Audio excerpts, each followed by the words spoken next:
أجمعين. في البداية برحب بالسادة الحضور الكرام، ونرحب طبعا بأعضاء المنصة الأساتذة الأفاضل. وقبل أن نبدأ في مناقشة الباحث مناقشة علنية، اسمحوا لي أن أقرأ بيان حالة الطالب. الاسم محمود عبد الرحمن أحمد محمد عوض، الدرجة المتقدم إليها الماجستير، الشهادات الحاصل عليها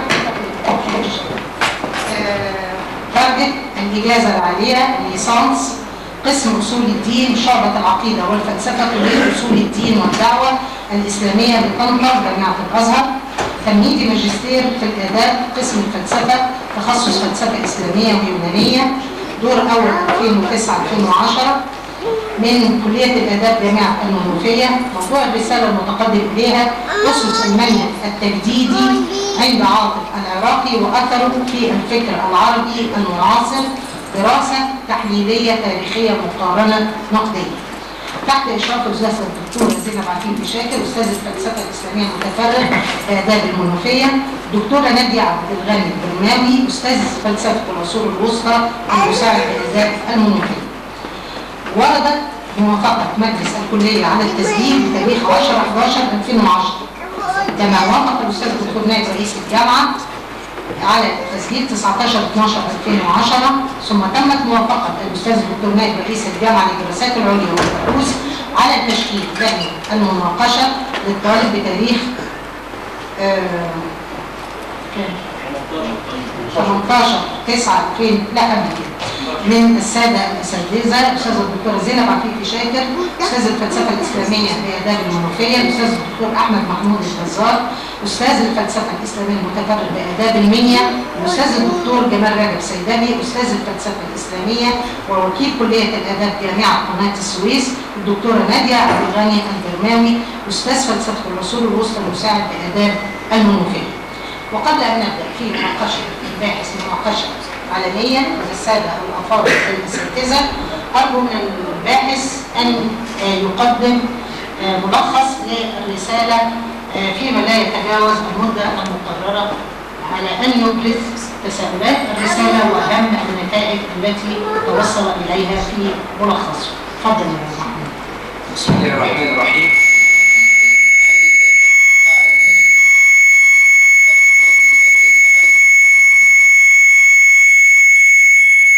المفكرين العظام من حاول إحياء الجوانب الإيجابية في التراث الإسلامي والعربي، بحيث كان يستخرج ما اندثر منه من أفكار عظيمة ليستعيد مجده مرة ثانية ويرى غدا مشرقا للثقافة العربية والإسلامية، وكان يسعى إلى وضع أسس منهجية قائمة على العقل والبرهان، رافضا للتقليد داعيا إلى أن يكون المنهج العقلي التجديدي هو الطريق لإرسال دعائم الفلسفة العربية والإسلامية. إنه المفكر الكبير أستاذنا المرحوم بإذن الله تعالى الأستاذ الدكتور عاطف العراقي، ويمكن القول أن أستاذنا العراقي رحمه الله واحدا من رواد الفكر العربي المعاصر الذي حاول بمنهجه التجديدي ونزعته النقدية اقتفاء أثر فلاسفة الإسلام واستخدام منهجهم العقلي في حث الأمة العربية والإسلامية على التقدم والرقي، محاولة الجمع بين الأصالة والمعاصرة، مهتما ليس فقط بالقضايا الفلسفية بل بقضايا المجتمع بأكمله، واهبا نفسه للعلم داخل محرابه، تاركا ملذات الدنيا على امل السعي والنهوض بثقافه الامه العربيه. لقد اردت الوقوف على اصول المنهج التجديدي والذي يمثل نقطه البدء في مشروعه الثقافي، حيث ان ذلك المنهج يعد القضيه الاولى في فكر استاذنا العراقي.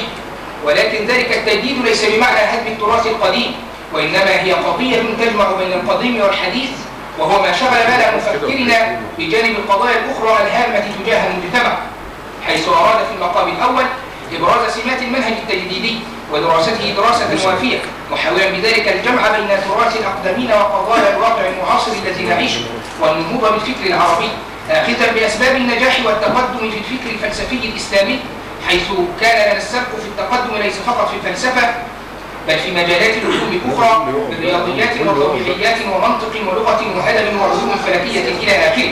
وإذا كان مفكرنا يريد تغيير معالم الثقافة العربية وتطويرها إلى الأحدث معتمدا في ذلك على ما تركه الأقدمون، فإنما يدعونا إلى علم متأمل وخبير وفاحص بصير ليقول لنا إن الفلاسفة لم يكن اهتمامهم بعلم دون آخر أو بالفلسفة وحدها، وإنما كان لهم منهجا عقليا يحاولون من خلاله إدراك الحقيقة بصرف النظر عن أصولها، ولهذا فقد كتبوا وأبدعوا في كل العلوم، وهذا دليل على عمق وسعة أفق هؤلاء الفلاسفة.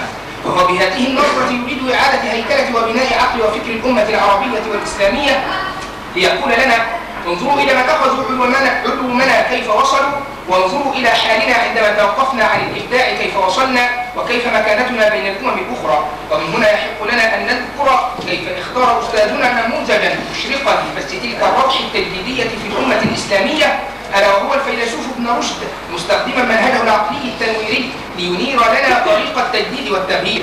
ولذلك جاء موضوع بحثي بعنوان أسس المنهج التجديدي عند عاطف العراقي وأثره في الفكر العربي المعاصر. ويرجع السبب في اختياري لهذا الموضوع إلى ما يتمتع به أستاذنا عاطف العراقي من مكانة فكرية وعلمية، ومما كان له من دور كبير وأثر عظيم في السعي الجاد للاهتمام بقضايا الأمة العربية والإسلامية المعاصرة، وأيضا من أجل النهوض والارتقاء بالثقافة العربية، مستعينا في ذلك بالمنهج التجديدي دون النظرة التقليدية في مناقشة هذه القضايا. هذا بالإضافة إلى دوره الرائد في إحياء المعقول من التراث ورفض اللا معقول منه وإعادة النظر إليه بنظرة تجديدية تنويرية. أما عن أهم الإشكاليات المتعلقة بالبحث والدراسة فهي تتضح فيما يلي: أولا، ما الأسس التي بنى عليها أستاذنا العراقي وصول منهجه التجديدي؟ ثانيا، لماذا أطلق أستاذنا العراقي على الفلسفة أنها عربية وليست إسلامية؟ وإلى أي مدى يعد فكر أستاذنا العراقي تنويريا للفكر العربي الحديث والمعاصر؟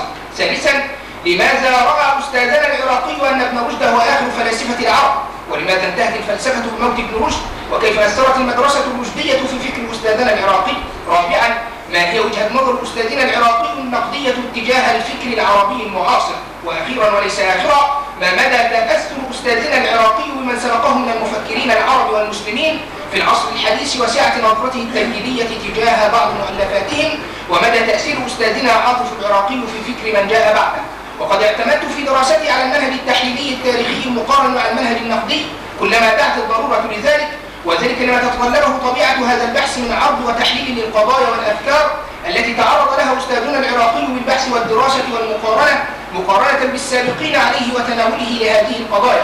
وقد قسمت هذه الدراسة إلى مقدمة و5 فصول وخاتمة، ويمكن عرضها على النحو التالي: الفصل الأول وعنوانه عاطف العراقي وتأصيل المنهج التجديدي عنده، وقد اشتمل على مبحثين، حيث تضمن المبحث الأول تاريخية عاطف العراقي وفكره حيث عرضت سيرته الذاتية ومدى تأثر العراقي بالسابقين عليه وتأثيره في اللاحقين به. أما المبحث الثاني فقد بينت فيه تأصيل المنهج التجديدي عند العراقي ومدى أثر الجذور الرشدية على هذا المنهج وبيان خصائص هذا المنهج عند العراقي. أما الفصل الثاني فهو بعنوان مفهوم التراث الفلسفي عند العراقي رؤية تجديدية، وينقسم إلى مبحثين. المبحث الأول بينت فيه نظرة العراقي للتراث الفلسفي العربي والإسلامي وما تضمنه من مفاهيم وخصائص لهذا الفكر الفلسفي من خلال وجهة نظره عليه رحمة الله. أما المبحث الثاني فقد تناولت فيه رؤية العراقي التجديدية لفكر فلاسفة المشرق والمغرب. أما الفصل الثالث فهو بعنوان رؤية العراق التجديدية للتراث الكلامي والصوفي الإسلامي، وقد اشتمل على مبحثين. المبحث الأول موقف العراقي من علم الكلام ومفكريه، حيث تناولت فيه رؤية العراقي بعلم الكلام وموقفه النقدي من بعض الفرق الكلامية. أما المبحث الثاني فقد تضمن موقف العراقي النقدي من التصوف الإسلامي من حيث كونه منهجا وجدانيا لا عقليا، وأيضا رؤية العراقي النقدية لأحد رجال التصوف وهو الإمام أبو حامد الغزالي. أما الفصل الرابع فعنوانه العراقي وقضايا الفكر العربي المعاصر رؤية تنويرية تجديدية، وقد قسمته إلى مبحثين. تناولت في المبحث الأول رؤية العراقي النقدية التنويرية للثقافة العربية بين القديم والحديث وما اشتملت عليه تلك الرؤية من قضايا. أما المبحث الثاني فقد تضمن الرؤية العلمية والأخلاقية عند أستاذنا العراقي وأثرها على الآخرين، وقد اشتملت أيضا على عدة قضايا ذكرتها أثناء البحث والدراسة. أما الفصل الخامس فهو بعنوان موقف العراقي النقدي من بعض الشخصيات التنويرية في العصر الحديث والمعاصر، وقد اشتملت على عدة شخصيات، أولها الإمام محمد عبده، وثانيها الدكتور زكي نجيب محمود، وثالثها الأب الدكتور جورج شحاتة القنواتي. وقد ختمت دراستي بخاتمة تضمنت العديد من النتائج وكان من أهمها ما يلي: أولا، وضع العراقي قواعدا لمنهجه العقلي التجديدي سار عليها طوال مشواره العلمي. ثانيا، لم يكن العراقي من هؤلاء الذين كانوا مجرد ناقلي التراث، إنما كان حفيرا وناقدا للتراث، وكان له رؤية تحليلية نقدية بارزة في الكثير من القضايا التي ذكرها عن هؤلاء الفلاسفة في مؤلفاته. ثالثا، كان العراقي صاحب نزعة عقلية تتأسى بعقل ابن رشد، حاول من خلالها تصحيح المفاهيم الخاطئة لدى بعض الباحثين في تناولهم للفلسفة الرشدية، فكان بحق من أعظم المحققين الرشديين في الفكر المعاصر. رابعا، اتسمت كتابات العراقي بالنقد الفلسفي، خصوصا في طرحه لقضايا الفرق الكلامية أو المتصوفة. خامسا، اهتم العراقي بالعديد من الشخصيات التنويرية، واتسم بسمة الوفاء في مجتمعنا المصري والعربي، وبذل جهدا كبيرا للتعريف بهم وبيان فضلهم ومكانتهم العلمية. واخيرا، يعد العراقي واحدا من هؤلاء المفكرين القلائل الذين تركوا بصمات واضحة في فكرنا العربي المعاصر. وبعد، فمن لم يشكر الناس الذين أجرى الله النعمة على أيديهم لم يشكر الله، وأن كوكبة من الأساتذة والأهل والأحباب يستحقون هذا الشكر. ويأتي في مقدمة هذه الكوكبة أستاذان مشرفان على رسالتي، أستاذتي الأستاذة الدكتورة زينب عفيفي شاكر، أستاذ الفلسفة الإسلامية وعميد كلية الآداب جامعة المنوفية الأسبق، وأستاذتي الدكتورة نادية عبد الغني البرماوي، أستاذ فلسفة العصور الوسطى المساعد بكلية الآداب جامعة المنوفية. أما أستاذتي الأستاذة الدكتورة زينب عفيفي شاكر فهي أستاذة الجيل التي شرفت بإشرافها على هذا البحث، فهو ثمرة من ثمرات توجيهها وعلمها وفضلها، فأشكرها شكر التلميذ لأستاذه تقديرا لأستاذيتها وعلمها، وتعبيرا عن مدى تفانيها في البحث العلمي، واعترافا بدورها في تطوير فكرنا المعاصر. والله أسأل أن يبارك لها في عمرها وولدها وأهلها، وأن يجزل لها المثوبة والعطاء، وأن يجزيها عني وعن تلاميذها الكثيرين خير الجزاء. كما تقدم بخالص الشكر والتقدير والإرفاق إلى أستاذتي الدكتورة نادية عبد الغني البرماوي، المشرف المشارك على هذه الرسالة، والتي عايشت معي مراحل ميلاد ونمو هذا البحث، حتى أتمه الله علي بفضله سبحانه، فأفاضت علي من علمها، ووسعتني بطيب قلبها ورحابة صدرها وحسن خلقها، فكانت هي نعم الأستاذ الموجه والناصح الأمين. فأدعو الله العلي القدير أن يبارك لها في عمرها، وأن يجعل جهدها في ميزان حسناتها، إنه ولي ذلك والقدر عليه. كما أسوق من الشكر أجزله ومن الثناء أعطره إلى أستاذي الأستاذ الدكتور أحمد محمود الجزار، أستاذ الفلسفة الإسلامية المتفرغ وعميد كلية الآداب جامعة المنيا سابقا، والذي شرفني وكرمني بقبول مناقشة رسالتي على الرغم من ضيق وقتي وكثرة مشاغله وتحمله على السفر ومشقة الطريق، إلا أن المعهود من سادته أن يأخذ بين أبنائه من طلاب العلم إلى الطريق القويم. فأحمد الله سبحانه وتعالى أن شرفني به موجها ومعلما، وأدعو الله عز وجل أن يمده بطول العمر، وأن يمتعه بوافر الصحة ودوام العافية ودوامها، ويبقيه علما نافعا ونجما زاهرا في فكرنا الفلسفي المعاصر. كما نوجه بخالص الشكر وأسمى آيات العرفان والتقدير إلى أستاذي الأستاذ الدكتور جمال رجب سيدي، أستاذ الفلسفة الإسلامية وكيل كلية التربية جامعة قناة السويس، والذي شرفني وكرمني بقبول مناقشة رسالتي على الرغم من ضيق وقته وكثرة مشاغله وتحمله على السفر ومشقة الطريق، إلا أنه عرف بين الباحثين برأيه السديد وتوجيهه القوي وخلقه الكريم الذي حباه الله إياه بفضله وكرمه. فأسأل الله أن يبارك له في عمره، وأن يتم عليه بنعمته من كرمه وعزته ورحمته، إنه ولي ذلك والقادر عليه. كما تقدم بخالص الشكر والتقدير إلى أساتذتي بقسم الفلسفة بالكلية، وعلى رأسهم الأستاذ الدكتور صلاح عثمان، أستاذ ورئيس قسم الفلسفة بالكلية، لما قدموه لي من عون ومساعدة. كما أتوجه بالشكر إلى من أمرني الله ببرهما والإحسان إليهما، إلى من ربياني صغيرا وتعاهداني كبيرا، إلى أبي وأمي بارك الله في عمرهما ومتعهما بالصحة والعافية. وأخيرا أتوجه بكل معاني الشكر إلى أصدقائي وإخواني وزملائي وكل من مد لي يد العون ولو بكلمة طيبة أو دعوة صالحة، وأخص بالشكر كل من شرفني بالحضور، جزا الله الجميع عني خير الجزاء. وفي الختام، فلقد انتهت في هذا البحث بحسب ما تيسر لي من أسباب العلم وإعمال العقل واحترام النصوص وتحليلها، فإن كان فيه ما يستحق من الثناء فذلك من محض الفضل الإلهي، وإن كانت الأخرى فذلك مما في طبيعة البشر من النقص والتقصير، آملا في الله سبحانه وتعالى أن يوفقني أكثر في المراحل القادمة. بسم الله الرحمن الرحيم. رب اشرح لي صدري ويسر لي أمري. صدق الله العظيم، والسلام عليكم ورحمة الله وبركاته.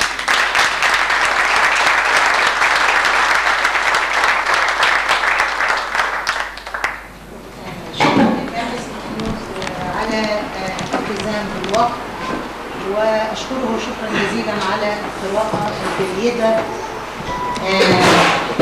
ملخص البحث. وهي قراءة أعتقد أنها التزمت بالقواعد النحوية التي يفتقدها الكثير من الباحثين عند القراءة. في البداية طبعا دعوني أرحب بالسادة الأفاضل الأساتذة العظام أعضاء المنصة جميعا الذين ينتمون إلى مدرسة الأستاذ الدكتور رحمه الله الدكتور عاطف العراقي.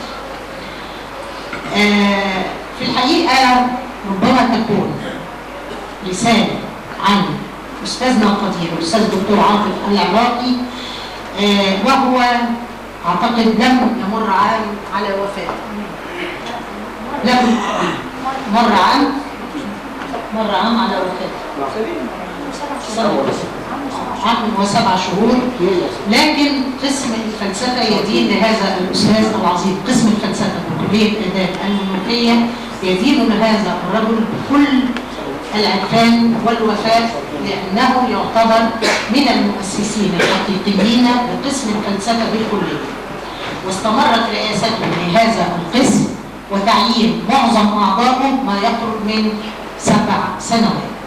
لذلك كان من شيم الوفاء أن يقوم القسم بتسجيل رسالة عنه، ولقد وجدت من الباحث محمود كل اهتمام بأن يتولى هذا الموضوع ويقوم بالبحث فيه اعترافا بقيمة وأستاذية هذا الرجل العظيم الذي أرسى قواعد مدرسة ننتمي لها جميعا، نلتزم بالتجديد والعقلانية والتنويرية على ألا ينصرف الذهن إلى تنويرية العالم الغربي، ولكنها تنويرية الإسلام المعتمدة على الوسطية والعقلانية وقبول الآخر دون تعصب أو نوع من الاحتكار للرأي. لذلك شرفت بموافقة الأستاذ الدكتور أحمد الجزار والأستاذ الدكتور جمال سيدبي، أنا وطبعا زميلتي في الإشراف الدكتورة نادية، وهذا ما يسعدني لأنها طبعا ليست زميلة فقط ولكنها طبعا أخت وزميلة عزيزة جدا أعتز بوجودها بجانبنا اليوم على هذه المنصة. في البداية طبعا بطلب من الأستاذ الدكتور أحمد الجزار، وهو يعلم تماما قيمة أستاذنا القدير رحمه الله الأستاذ الدكتور عاطف علي العراقي، أن يبدأ في مناقشة الباحث. والأستاذ الدكتور أحمد الجزار ليس غريبا على قسم الفلسفة، فالقسم يشعر بوجوده دائما معنا، ونستمع جميعا إلى آرائه الصائبة وفكره العميق فيما يتعلق بالجوانب المختلفة للفكر الفلسفي، حتى ولو كان فكرا معاصرا يحمله أستاذنا القدير الأستاذ الدكتور عاطف العراقي. تفضل يا فندم. بسم الله الرحمن الرحيم، وأصلي وأسلم على محمد بن عبد الله صاحب الخلق العظيم وخاتم الأنبياء والمرسلين.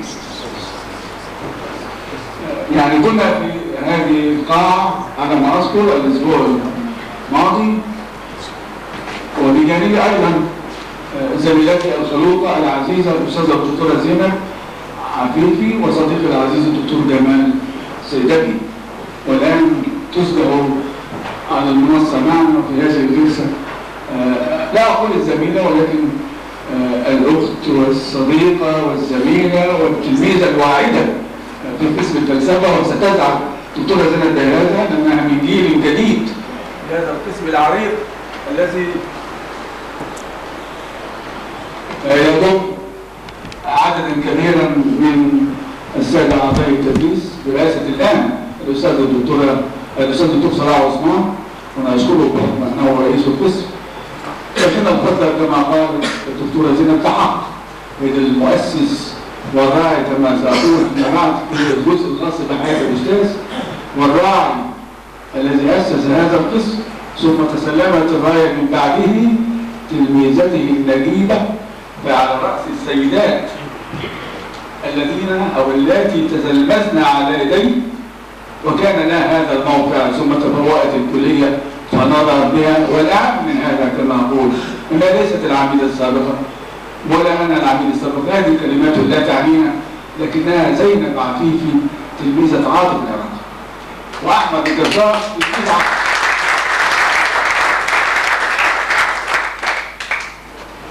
عاطف العراقي لم يتزوج وسيأتي فيما بعد، لكنه انطبق عليه حديث رسول الله: إذا مات ابن آدم انقطع عمله إلا بثلاث: صدقة جارية وتفعل أسرته هذا في المال، وقبل هذا كان يفعل،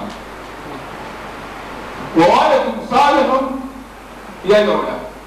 هو لم يرزق الولد لكن رزق التلاميذ، وعلم صالح ينتفع به.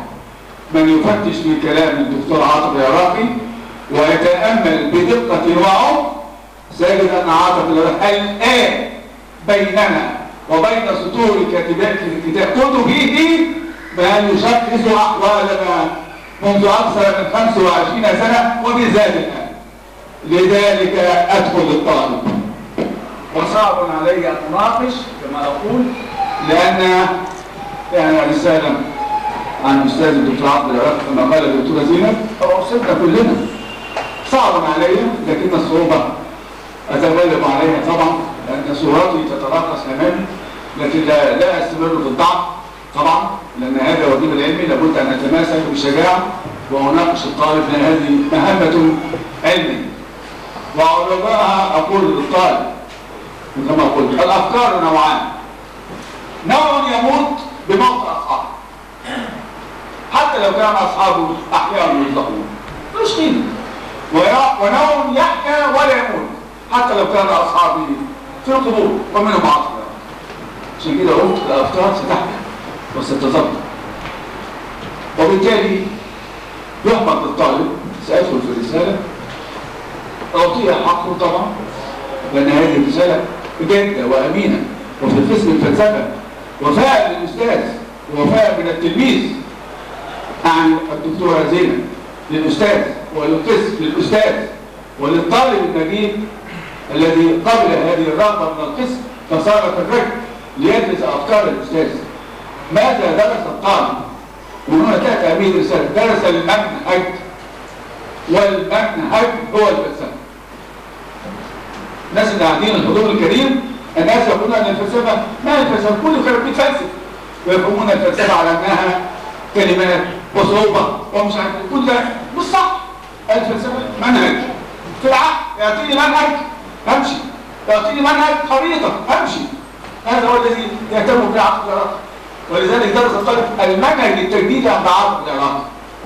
الفكرة مهمة، أي موضوع الرسالة مهم جدا، والشخصية مهمة جدا، لأن عاطف العراقي أستاذ الفلسفة المفكر اللامع ومن شوارع الفكر المعاصر.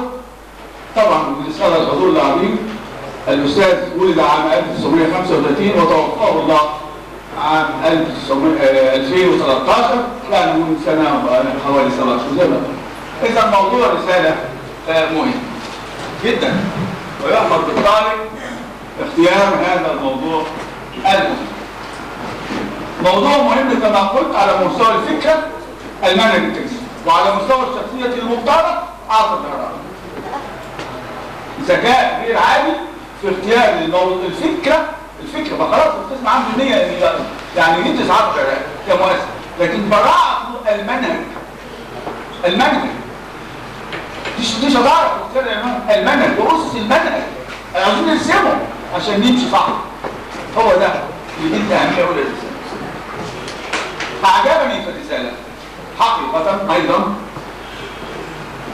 الوحدة العضوية بين فصول الرسالة، وأعني بالوحدة العضوية أنها متماسكة كما تعلمنا في المنطق. كل فصل يسلمنا للآخر، كل فكرة تسلمنا للتاني، ترابط منطقي نجع فيه الطاقة. أما الفصول بينها وحدة عضوية، أعني أنها متماسكة. هذا يؤمن له في الرسالات، وأنا شخصيا واجبت بهذه النعمة. فقليلون من الطلاب هم الذين تكون رسائلهم فيها هذه الوحدة العضوية. فمعناها انه ماسك خيوط الفلسفة المنهج، ويعني مش عاوز اقول غرابة عشان ما يزعلش، يعني ان ياتي هذا من طالب نظري التكوين يحمد للطالب وانه نجيب، ويحمد للاستاذ اللي وفق الامكانات لتكون بهذا الشكل.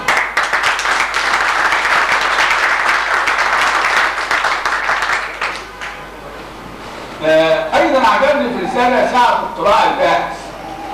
هو يدرس الدكتور عبد رحمه الله عليه، وعلاماته كثيره جدا وما كتب عنه كثير جدا. ألم الطالب بكل هذه الكتابات قرأ وقرأ عن الذين تصدى لهم الدكتوراه في الدراسة، فحديثه عن أي شخصية قالها الدكتوراه يضطره إلى أن يدرس الأفكار الأخرى من المصادر الأخرى. فكم المادة العلمية غزير واسع، واستطاع الطالب إلى حد كبير أن يلم بهذه الإحاطة الشاملة بموضوع. إحاطة الطالب بموضوع تعتبر ميزة مهمة، لأن الطالب مفروض هو يدرس منهج وأفكار. فلما يجي بعد السنة كلها الناس تسأله مش عارف يجاوب، يبقى نعمها ضعيف. ما دام دخل خد ماجستير عن بعض معناها ألم، فبالتالي لو ألم صح نشهده بهذا هو أو غيره. فألم الطالب بما كتبه الدكتور عاطف. أنا نتكلم بعدين، مش لازم يعني كل كلمة نعلق عليها طبعا، لكن أكيد هذا موجود. أيضا أعجبني الرسالة، وهذا من مقومات البحث العلمي، أن الطالب يتميز بالأمانة العلمية. فهو يكتب المصادر لكنه أمين. كل بيخلي يكتب صفحة جزء خلاص، مهم جدا. طب ليه مهم؟ لأن الراعي والأستاذ جمعانا ومات كبدا من السرقات العلمية، وأقصد بالأستاذ الذي يدرس عقد الرد، فمات كبدا من هذا السرقات. هو كده في الرسالة، وهتيجي تتكلم مش هتكلم عنها كتير لأن دول زي حالاتنا بقى. تعبنا وتهرينا وظلمنا، الكلام التهريج اللي بيحصل. الطالب يدرس أفكار تصاعد بموضوعية شديدة، لأنه زي ما هو وده البحث العلمي عن كل ده تصاعد بيطلع عليه بيقول فيقول له بموضوعية، ما يزودش حاجة وما يتعسفش في فهم الأستاذ عشان ما يسلموش يدير الموضوعية، لكن مش يتفرج عليه. ما قلناش كده، ممكن يناقشه، ممكن يختلف معاه إلى حد كبير. جمع محمود بين الموضوعية وهي عرض لنا أفكار الدكتور العراقي، وكان من حين لآخر يدلي برأيه، وخاصة في بعض القضايا وبعضها شائك لكن ناشئته مش مشكلة. لازم نيجي ما تخافش. انا بدات 12 وربع خلصت، انا لازم ادي للاستاذ حقه رحمه الله عليه. فعشان يديله حقه لازم نقول كلام للمشرف وللطالب من الرساله، والا حرام اعتمدنا الرساله ما بنناقش كويس ونمسكها في نفسنا. توثيق المصادر اعجبني جدا من البحث، يعرف يكتب الحواشي بشكل صحيح ويعرف يدون المراجع بشكل صحيح.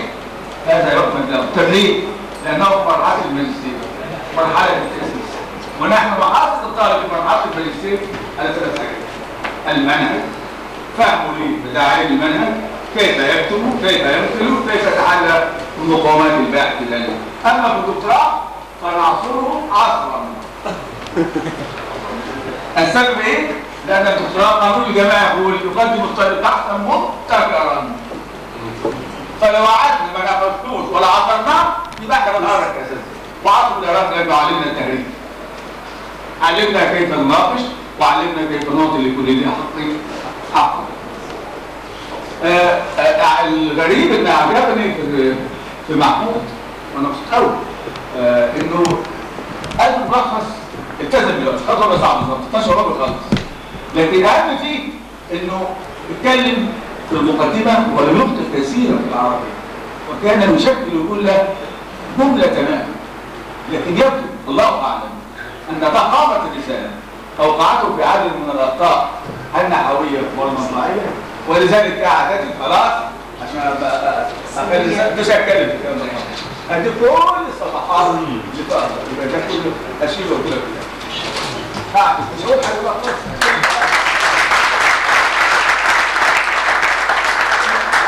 هناخد بقى عشان خلاص هنرجع عشان ده نسمه فيه هو كتير الرساله. ندخل بقى في الرساله. طبعا شكرا لاستاذتك حق اصيل لها، لكنك لا تقول الاستاذ الدكتوره، تقول الاستاذ الدكتور. وانت بتتكلم العربيه يبقى تشيل الاستاذه الاستاذ الدكتور، المناصب لا تؤنث.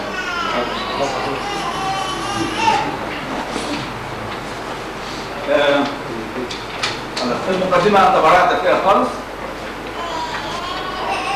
لكن الدراسات السابقه بسرعه مش يعني في رساله عن الدكتور عاطف العراقي معناها مختلفه عنك خالص.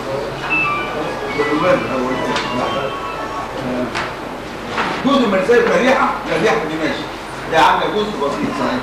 ففعلا الدراسات السابقه انت عرضت اليها، والحقيقه لو انت كنت تقول دكتوره زينب ازاي هي عندي شخصيه، يعني عندي يعني فيما بعد ان شاء الله لما تيجي تطبع الرساله دي تعمل عنها عرض نقدي عشان تشوف ليه انت بتدرس ده، ماذا هم قصروا فيه وانت جاي بعدهم تدرس. الدراسات دي عندك ماشي، كل حاجه الدكتور عاطف بتكتبها مش عندي كان بيديها لي، لا يعني ان شاء الله لما تيجي بعد الدكتور زينب تعمل لك بقى تصنيف يبقى في الحاله دي انت اجابت الباحثين تبدا طول عمرك بتقول لهم فين الدراسات اصلا، بس انا كاتب الرساله دي ازاي وقريتها وانا ما قريتهاش رغم ذلك. خلاص يبقى هنجيب ايه؟ خلاص تعالى بقى مشكله كده ما فيش اقولها يعني. بعد صفحه كاف جيت تقول لنا الفهرس الرساله. انا ماليش وظيفه في الرساله، الفهرس يتقدم الفهرس، فاما ان ياتي في البدايه واما ان ياتي في النهايه. انا ما رضيتش اقول لك يا مصطفى بس يعني هي مصروف شرعي يتقدم او تاخر خالص تسلم في الاول تسلم في الاول اللي يعجبك كده. هو يسقط المقدمه لكن يعني مش حاجه صعبه قوي. تعالى الفصل الاولاني طبعا نعتبره اول رساله مهم جدا. صفحه 4 لا في صفحه اول صفحه 3 يعني في ابو صلاح بس في ابي اول رساله يعني ابي حمص مش في ابي. تعالى بقى صفحه كام؟ كام؟ هات الصفحه صفحه 5 صفحه 5 دي مهمه قوي. شوف ليه بقى كده بقى. تعالى ده مهمه جدا. ما اعرفش ازاي فات عليك، طبعا مش غلط بس فات عليك ازاي مش عارف. الدكتور عاطف رحمه الله عليه اتخرج في اداب القاهره، في اداب مش مني، اتخرج في اداب القاهره سنه 1957. خلاص انت كده مجموعه خلاص. بعدها بفتره هتقول انت بتقول ايه؟ وبعد التخرج في عام 61 من خدمه فلسفه. ازاي؟ ازاي؟ تناقض يا محمود. انا قلت تشتغل غلط. ده انت قلت هو اتخرج 57 وبعد من قسم الفلسفه بعد التخرج مين؟ انت اصلا طب يبقى هو اتخرج 57. اعيد تاني يا محمود. بس غلط غلط. تعالى بقى شوف تاني الغلطه تاني. ما اعرفش جت معاك ازاي، هو في لخبطه حصلت لك. ما اعرفش. تعالى بقى بنفس الصفحه في نص الصفحه انت بتقول ثم رجعت الى معهد المعلمين. طبعا انت بتحكي على ان هو بيحكي رحمه الله عليه عن نفسه، لان الباحث اللي انا قلت بيحكي هو بيقول عن نفسه. رجعت لمعهد المعلمين كيقوم بتدريس التربيه وعلم النفس حتى عام 56. كيف؟ اذا كان هو لم يزل لم يتخرج فكيف يدرس وهو لم يتخرج؟ ازاي تدرس سنه 56 ماده التربيه وعلم النفس ولسه ما اتخرجش؟ انا مش انا مش انا قدامي في المدرسه سليم ما هي قدامي.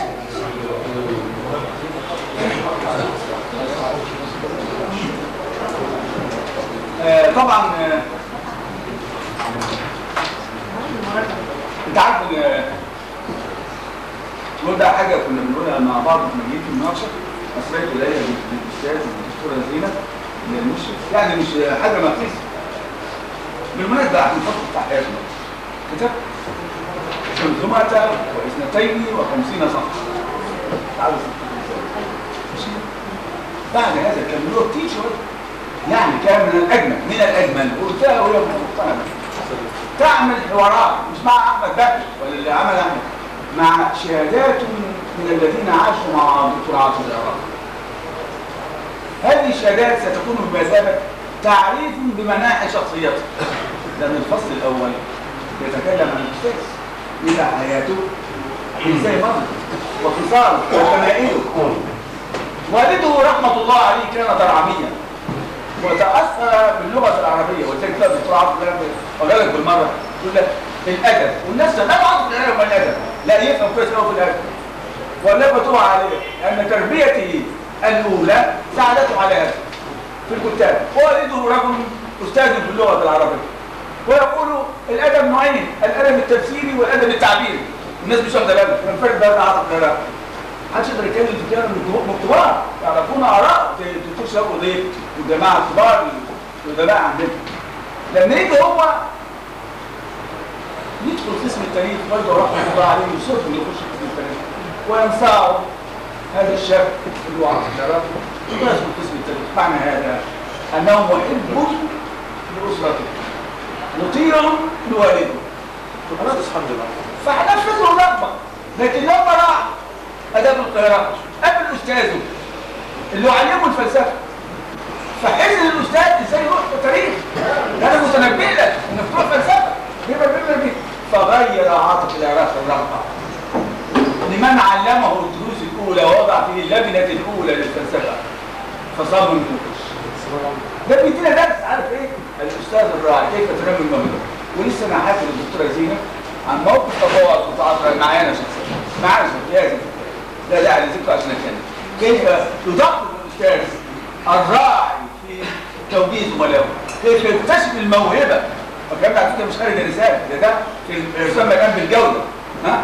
ده دي براعه في الاساتذه، او زي تعبيره هو الاسير الله يرحمه، ده بقى شغل المعلمين. بس المعلمين بتاع بره بتاع البلطجيه، يعني المعلمين اللي هم يفهموا بقى كل واحد عارف حرفته ومهنته باجاده يعملها باجاده ببراعه بمزاج. معلم تعالى بقى في صفحه 12.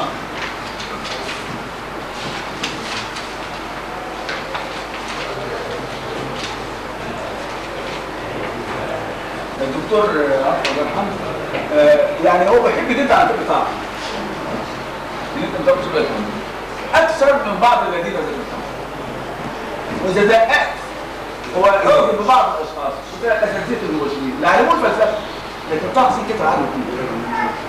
طه حسين كان حد المزاج وعقلانيه عنده عاليه قوي، وكان منهمك للحضاره الغربيه جدا جدا. ولو قريت برضه بتعرف كويس قوي هتفصل انت خدت 12 صفحه خدت 5 صفحات وتكتب الافضل. انا ما عنديش مشكله تبقى وصف قطعه من الروح. الناس بيقولوا انه تغريبي او ازاي يقول كده؟ يقصد المدنيه. يا ريت مصر تبقى قطعه من اوروبا في المدنيه مش في الايثكس او الاخلاقيات او في الكلام الثاني الثقافي، لان الراجل يعرف الهويه. فكنت ممكن تفسر بالتالي لماذا هو مكرم بالحديث عن الحضاره الاوروبيه والاهتمام بها. وليه مصر تبقى قطعه من اوروبا بالمعنى المدني؟ حديث النظافه كله مظاهر الحياه الحداثه، لكن الانتماء في الاصول زي ما قلت الدكتوره زينب في الهويه في التنوير لا عارف كويس المصطلح تنوير بمفهوم محدد وليس التنوير كما هو موجود عند اوروبا في المقولات اللي احنا تعرفنا عليها هي المستغلين من الفلسفه. معنى ونفس الكلام في صفحه 17 و18 عن الدكتور زكي نجيب محمود. مش هتكلم عن 17 و18 و19 و20 ودخلت انت في زكي نجيب محمود والثقافه العلميه والاقتصاد الحضاري والمعقول ولا معقول، وشفت ان الدكتور عاطف طرق ما انا بتعرف معقول ولا معقول ايه وده اللي عارف عن الدكتور زكي نجيب محمود عشان عاوز العقلانيه في البلد. لان الدكتور زكي نجيب محمود المدارس الغير منطقيه فعلا مش عندها. قلت بقى ما قالش كده ورافقت الفتن. وبعد فتره كبيره لما رجع وكبر في السن قعد يراجع نفسه بحكم النضج بقى العقل خلاص تقدم فيه السن. قال عمل نفسه اسمه الشرف الفنان اتعلم فيه الكلام. كان دي بدايه الحدث البسيط اللي هو خلاه يقعد يكتب هذه الكتب الاخيره ورساله القلم الكتاب.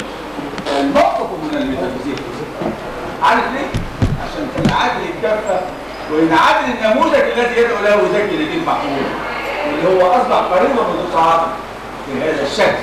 لكن بشكل الاولاني التصاعد مش هيقدر يبقى. ليه؟ لان عنده الحس الديني برضه موجود وموجود في حكم التربيه وموجود بقتل كذا فخفف من علمانيه وحده كلام الدكتور زكي نجيب محمود رحمه الله عليه. والا ما كانش عمل الموقف من التفصيل لان هو حد في العلم بقى كبرات حاجه وده اللي عمله الدكتور. وانت كده طبعا كلام كنت رساله فيها كلام كبير جدا عن القطاع لو قرأناه وطلعنا صفحاته ذات قدام الناس وليك انت شغال قلت دكتور زيد خطير خطير يعرفوا ازاي القطاعات تنفيذ الاحداث ويقرا اللي قدامنا دلوقتي في المشهد المصري من اكثر من 30 وقبل حقه حقه.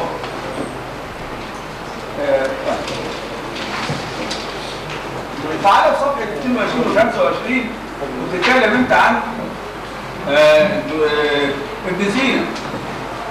طبعا انت الحقيقه كنت بتجيب ازايات الكتب اللي هو عاملها دكتوراه في حياته كويس.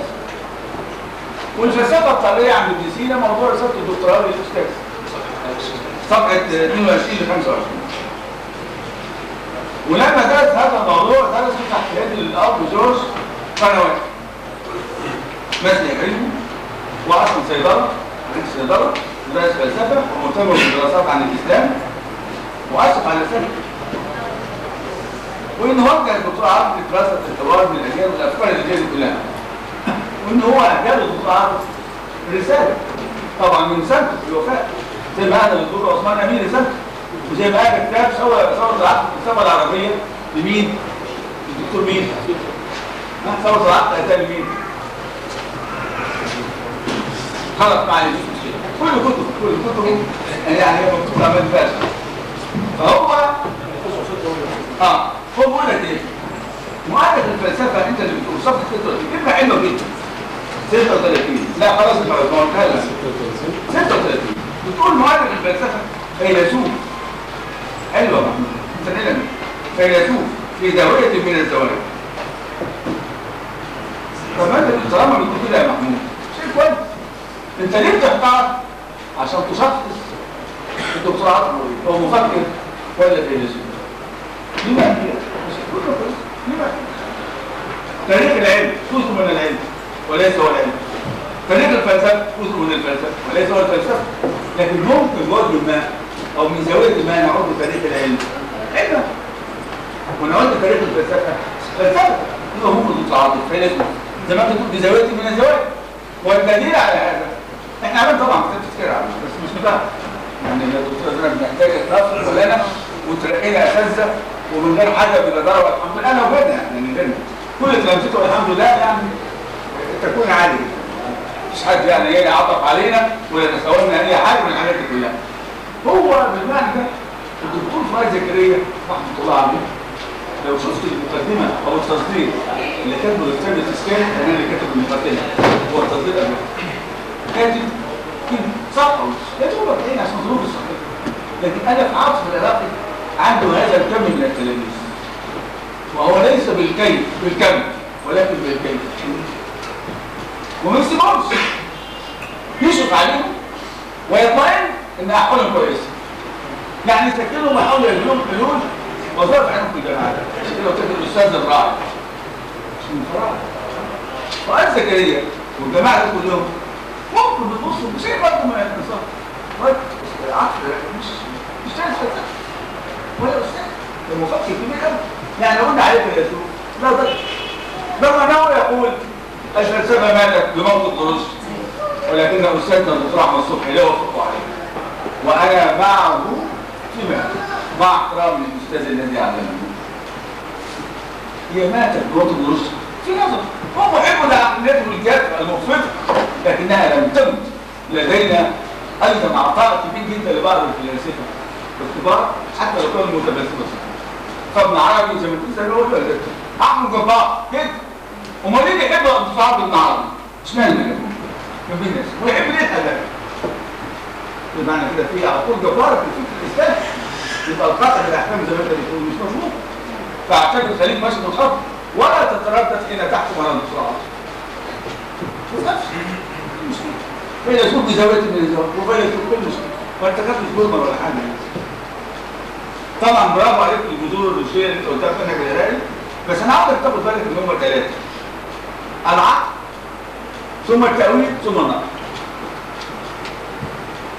العقل يبحث ويؤسس ويغوص فيتأول ثم يمكن يخطئ ولا ينعكس الامر يعني مفيش نقد ولا اعمال للعقل ولا اعمال لرؤيه بعيده عن التأويل.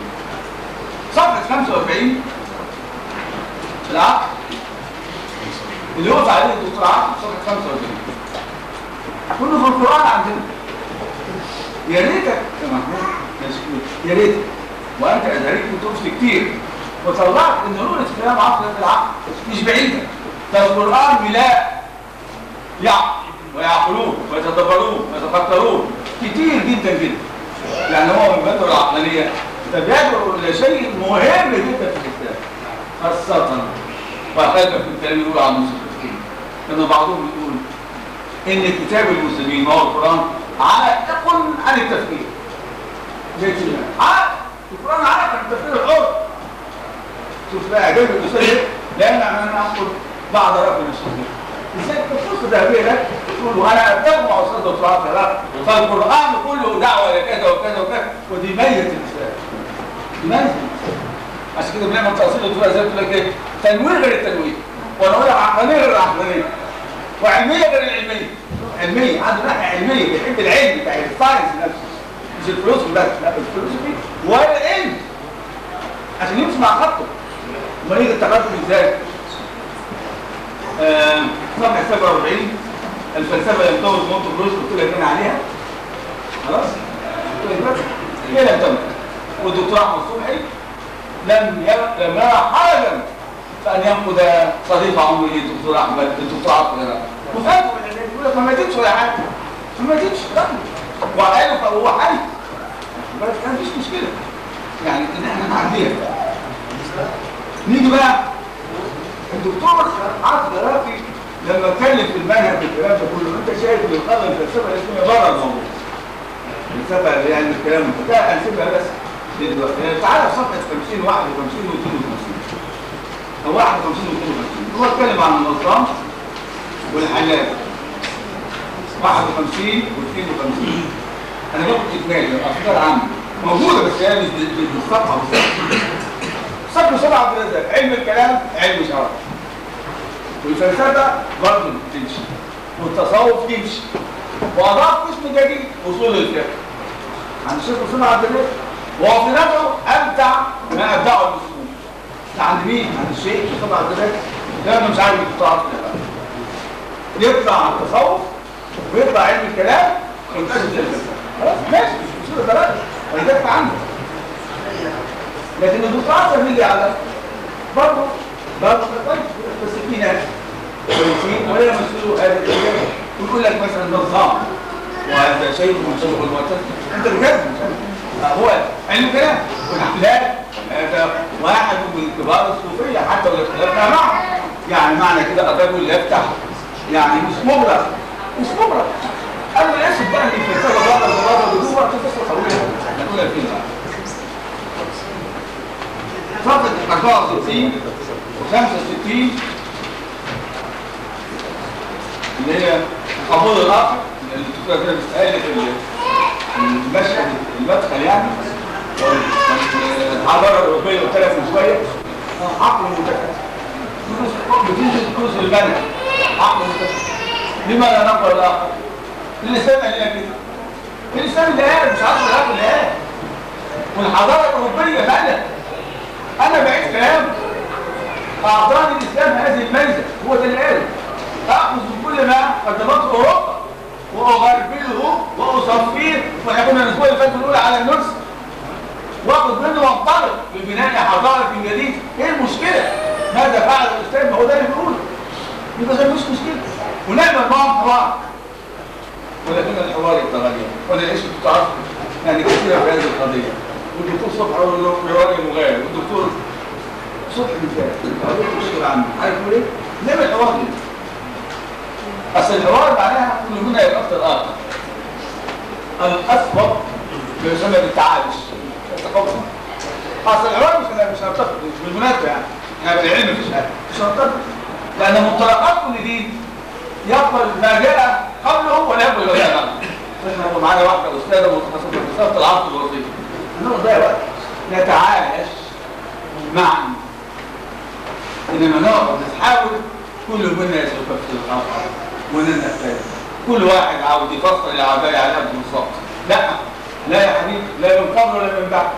الاسلام قابل لكل الاول، ولا ينفرد سين اوساط ان هو صح وغيره خطا. ورحم الله الامام الشافعي حين قال قولته المشهوره: مذهبي صواب يحتمل الخطا، ومذهب غيري خطا يحتمل الصواب. التعدديه والتسامح وقبول الاخر والانفتاح وعدم الجمود وعدم المذهبيه والقطعيه في الاحكام، كل ده موجود عند عرض الجماعه.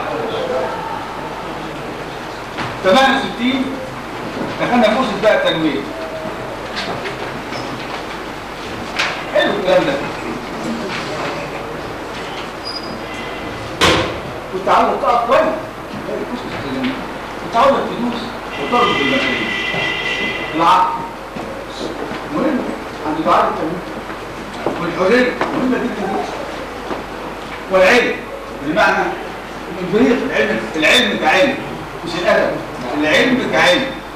هم دول اسس التنويرين في الكبار. فبالعلم السيطره على الطبيعه، وبالحريه لابد الانسان يبقى حقه في الحريه، حقه في النقد، حقه في الكل. ده التنوير. والعقل لا يفهم ويعترض ويناقش ويحلل ولا تلقى عليه احكام ذات في الجلوس. خلاص؟ كل ده اصل ده وده موجود عند التنوير الاصول، بس هو انت بهذه المفاهيم هو يتناسب مع ثقافتنا. برافو عليك ان انت تقول ده، بس كان افضل انك تدوس تدي الاستاذ حق. ما انت كل شغلتك الصفحه علما، اسس المنهج. يعني من حين لاخر في كل مره اسس المنهج. كل كده تذكر نفسك اسس المنهج، يعني مش عاوزين كلام كتير، اسس المنهج. فكانك بتدي درس للناس خلي بالك خلي بالك. طب هو عمل كده عشان حسيت عليه قلت لك المنهج، يعني البراءه في المنهج. انت المنهج ده معاصر دي براءه. انا عادي بقى كنت رايي 84 ل 85 ما حبيتش اقول الكلام ده. ده زنقه حش عوامل على قلب الابداع. حش من الاسم اللي بعت كده تصل معاك ازاي؟ لان انت نسيت ولا حاجه؟ عنوان كده عوامل على قلب الابداع. مش ماشي خالص، مش ماشي. صفحه 84 ل 85 محصوره حصرا. بعدها فرزات المنهج الفلسفي بنص سطح منتصف جميلة جدا، انت برأت فيها، بس يفضل ان ترتبها لكي يلزم كل خاصية على الأخرى. كل واحدة تلزم خصائص تترتب بقى مين يجي قبل ومين اللي بعد. نفس الخصائص اللي انت كاتبها، مش هنروح حاجة من عندنا. دايما كلمة الفصل يا محمود مفيش فيها إحالة المراحل، وده نعرف في حاجه بقى مش هنتكلم كتير بقى التوصيل عن الكند والكلام ده كله، يعني صادق كثير هذا الكلام مستعار. مش عايزين نخش في ايه؟ الحاجات اللي هي جامده. يعني اشمعنى حب العنايه الالهيه والله؟ انت تعرف الدكتوره زينب جنبي زي نفس القصه. اشمعنى يعني كان بيحب يقول العنايه الغائيه ويركز السببيه والحاجات دي؟ اشمعنى بيجيبوا الادله دي ازاي؟ عشان ماشي مع العقلاني. لكن ما يبقاش كده حاجات بسيطه كلاميه.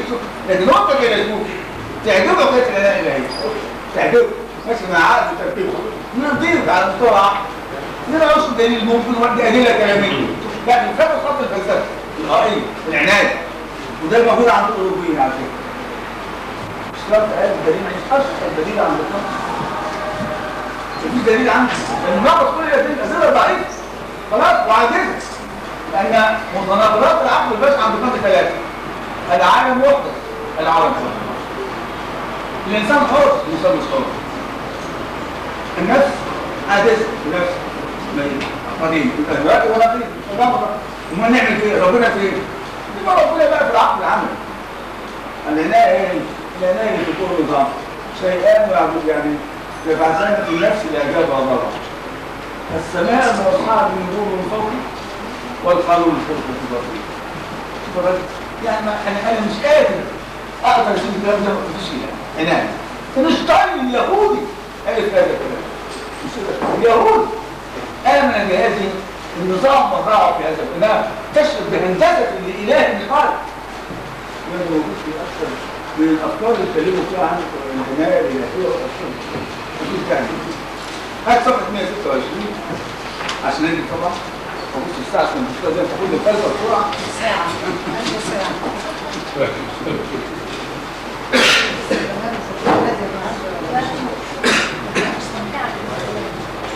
شوف انت اتكلمت عن 126 اتكلمت عن مش عارف الديسينا والتصوف والكلام ده كله يعني انا كنت عاوزك تعرف حاجه بس بسيطه كنت عاوز كتاب التصوف عند الديسينا في ثوره العقل في الفلسفه العربيه هو كتب كتبه طبعا خلص لكن هو عندي انت هذا رجل شخصي والفصل محتاج وكمل مناقشات انطوال ضرب بيني وبينه بشكل عام ونقول لك رجع عشان يفهم مع نفسي هو نفسه رحمه الله عليه كتب عني دراسه في ثوره الفلسفه في النظام والادب في الجزء الثاني كتب عن دراسه عن ابو سعيد ابن سينا متناقض وفيلسوف تعرف وعالم تعرف واشراقي تعرف بيتكلم عن السحر والكرامات تعرف نعم